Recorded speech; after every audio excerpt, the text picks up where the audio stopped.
Army air force में जाता था, जिसके लिए विखार की बात समझी जाती थी। नरेंद्र मोदी ने कहा 4 साल अग्निवीर करो और 4 साल के बाद तुमको 15-20 लाख मिलेंगे, चले जाओ। कुछ नहीं प्लानिंग है। 30 साल के बाद सबसे ज्यादा बुजुर्गों की आबादी भारत में रहेगी। अब मोदी क्या कर दिए, बीजेपी आरएसएस क्या कर दिए, एक ही काम पे लगा दिए सबको, जाओ गड़े खोदो, देखो अंदर से क्या निकलता। जाओ मस्जिद में गड़ा खोदो, उसमें से अलाउद्दीन निकलते नहीं निकलते देखो। अरे हर जगह पर जहां भी जाओ बस गड़ा खोदो, सर्वे सर्वे सर्वे। नहीं यहां पर कुछ था, कब था रे भाई?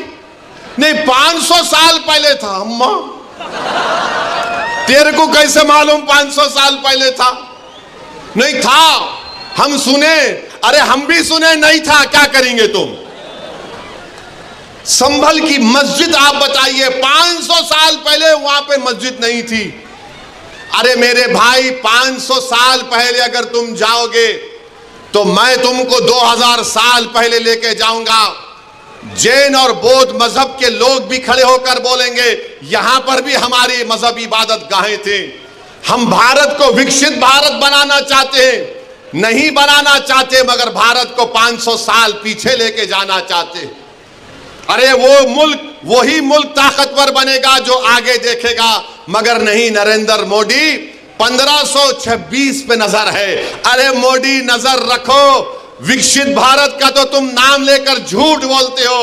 अरे तुम नजर रखो कि 70 साल के बाद इस देश में क्या होगा, इस देश में गरीबी कितनी बढ़ जाएगी, मगर उसके बारे में फिक्र नहीं। संभल की मस्जिद का मसला खड़ा कर दिए।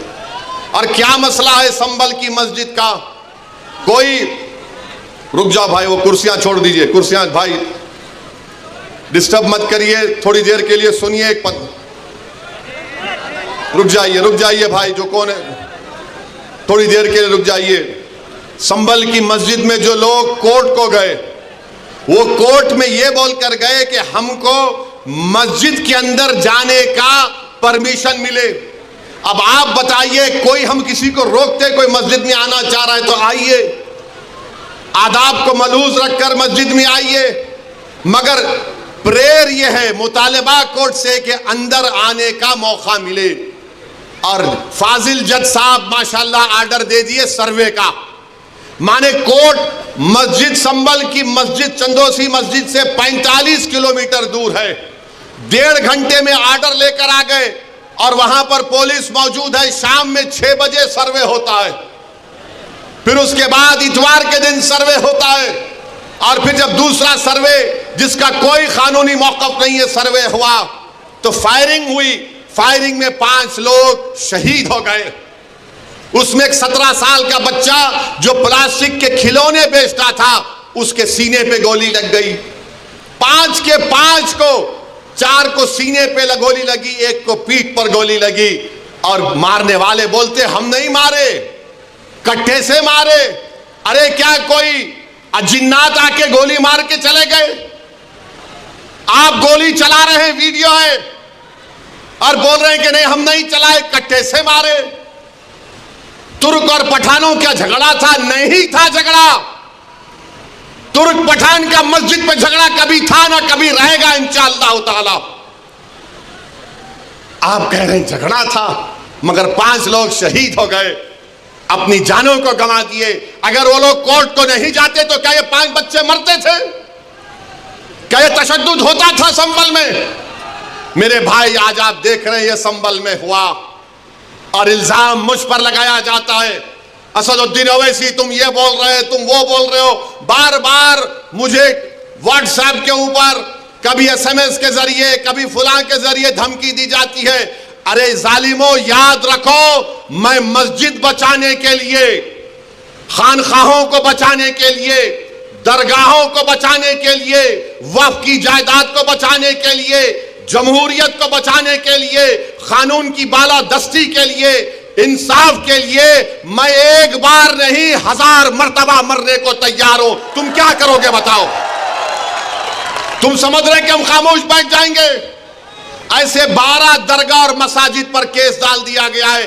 कि यह मस्जिद नहीं थी, फुला था, ये था। सलीम चिश्ती रहमतुल्लाह अलैह की दरगाह पर केस डाल दिया गया। सुल्तान हिंद ख्वाजा अजमेरी के आस्थाने पर केस डाल दिया गया। और क्या बोलते हैं, केस डालने वाला कौन है मालूम आपको?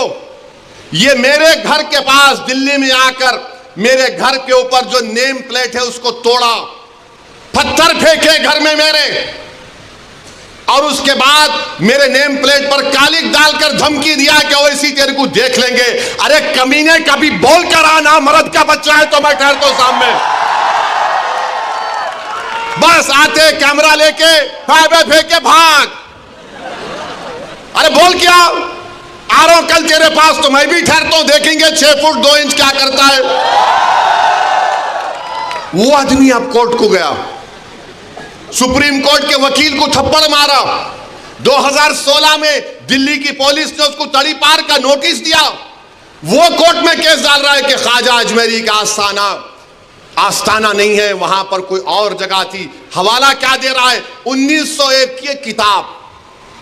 1901 की किताब का भरोसा करेंगे या फिर 13वीं सदी की किताब खजाइने फुतुहा, जिसको अमीर खुसरो रहमतुल्लाह अलैह ने लिखा? किसकी किताब का यकीन करेंगे? 1901 में कोई दीवाना लिख रहा नहीं, रिवायत ये बताती है। अबे रिवायत बहुत बातें बताती है, यकीन कर लेंगे क्या? पार्लियामेंट ने कानून बनाया कि 15 अगस्त 47 को जो मस्जिद, मंदिर, गिरजाघर, गुरुद्वारा रहेगा वो सील है, बंद है, उस पर कोई छेड़खानी नहीं होगी, उसका कन्वर्जन नहीं होगा, उसका कैरेक्टर नहीं बदला जाएगा। मगर ये क्या हो रहा है? क्या हो रहा है हमारे मुल्क में? 800 साल की दरगाह ख्वाजा गरीब नवाज सुल्तान हिंद की। और सुनो इख्तिदार की कुर्सियों पर बैठने वालों, दिल्ली के इख्तिदार पर बैठने वाले सुनो, ख्वाजा हिंदुस्तान का सुल्तान है, उसके बाद कोई सुल्तान को नहीं मानते हम। ख्वाजा के आस्थाने पर चले गए, गरीब नवाज के आस्थाने पर चले गए।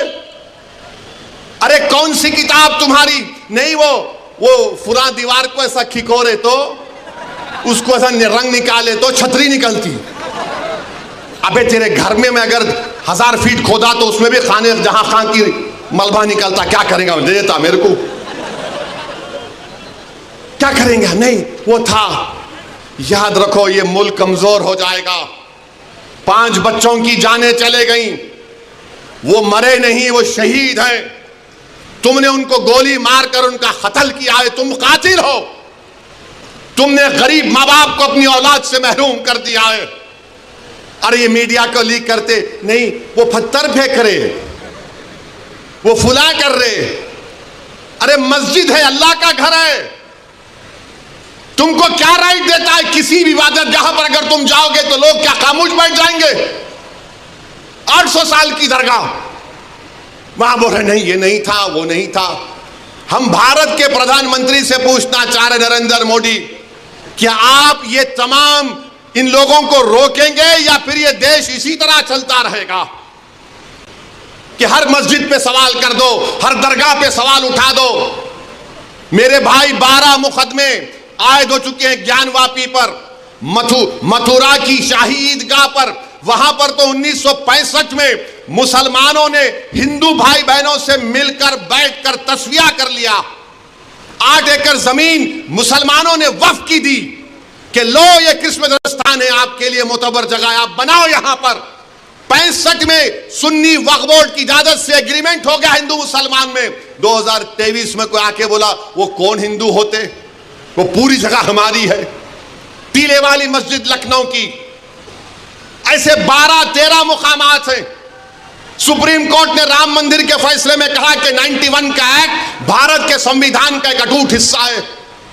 और फिर उसके बाद डीवाईसी जो सीजीआई थे वो खामोश हो गए। ओरल ऑब्जर्वेशन किया कि नहीं, सर्वे को असर्टेन करने में क्या बुरी बात है? अरे बुरी बात यह है कि सर्वे कोई एकेडमिक एक्सरसाइज नहीं है। सर्वे क्यों किया जा रहा है? ज्ञानवापी मस्जिद में वजू खाने को सील हो गया। ज्ञानवापी मस्जिद के जुनूबी तरफ हमारे पास नहीं है, वक्फ की जायदाद नहीं है वो। क्या क्या करेंगे आप? और जब बाबरी मस्जिद का फैसला आया था, मैं पुकार पुकार कर कह रहा था ये गलत फैसला है, इसके बाद बहुत सी चीजें खुलेंगे। तो मेरे खिलाफ ये वही लोग हैं जो आज इस असेंबली के इलेक्शन में इनको और दो उनको और दो ऐलान किए थे। वो लोग मुझे फोन करके बोले आप ऐसा क्यों बोल रहे हैं, आप इम्यूनेशन दे रहे हैं बीजेपी को। मैंने कहा हजरत दामन बरकाता हूं, जजमेंट आप पढ़ो, ये जजमेंट तमाम चीजों को खोल देगा। मुझसे कहा कि आप खामोश हो जाओ, ऐसी तुम मत बोलो। मैंने कहा मौत मेरे को खामोश कर सकती, जब तक अल्लाह जिंदा रखेगा मैं सच्चाई को बयान करूंगा और बयान करता रहूंगा। आज बोलो खामोश हो जाओ। मैं जब कह रहा था तो कोई बोल रहे हैं मत बोलो, इनको क्या है, ये भड़काऊ भाषण दे देते, इनको क्या है, इनको टीवी पे जाके बोलने का शौक है।